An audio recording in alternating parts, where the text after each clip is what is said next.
Good evening, everyone. Sometimes in life, we take things for granted, and we just pretend like we deserve it. But if we look deeper, many things we have today are not what we deserve. We have them because someone wanted us to get it. Someone wanted us to be better than him or her. Someone didn't want us to go through what he or she went through. Today, you and I are here in the same room, contemplating on that one man who wanted us to deserve something better, Martin Luther King Jr. Dr. King said, "I say to you today, my friends, so even though we face the difficulties of today and tomorrow, I still have a dream. It is a dream deeply rooted in the American dream." He was hopeful for a better future where things would be different. This hope for a change is what we are celebrating. It's not just that he hoped for a change. He wanted his hope to be a reality, and he was willing to fight for it. He was willing to put his life on the line for the betterment of a whole nation, for the betterment of you and me. That is one of the greatest examples of sacrifice. What I admire about him is the fact that he knew what was happening was wrong, and he wanted to make it right.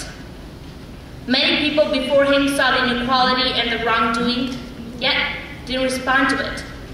Even today, we see people who don't respond to the wrongdoings of society. People don't care if something doesn't concern them personally. I guess at some point, we're all guilty of that same thing.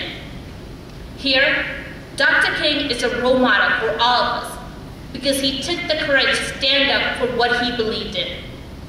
He showed us that fighting for what is right is not easy. The consequences are great. Yet, at the end of the day, there is that satisfaction that you did something better for the community and the people around.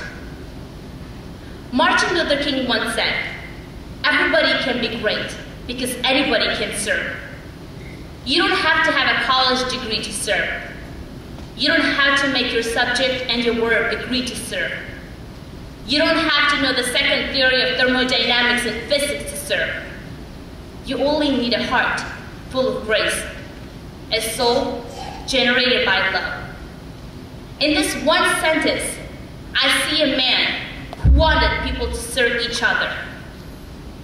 It's not that he didn't want people to learn, but he wanted people to learn about each other, about our community, society around, and use our knowledge to provide service for one another.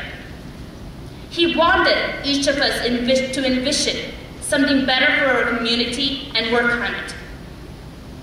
He argued that the purpose of education is to grow with one another.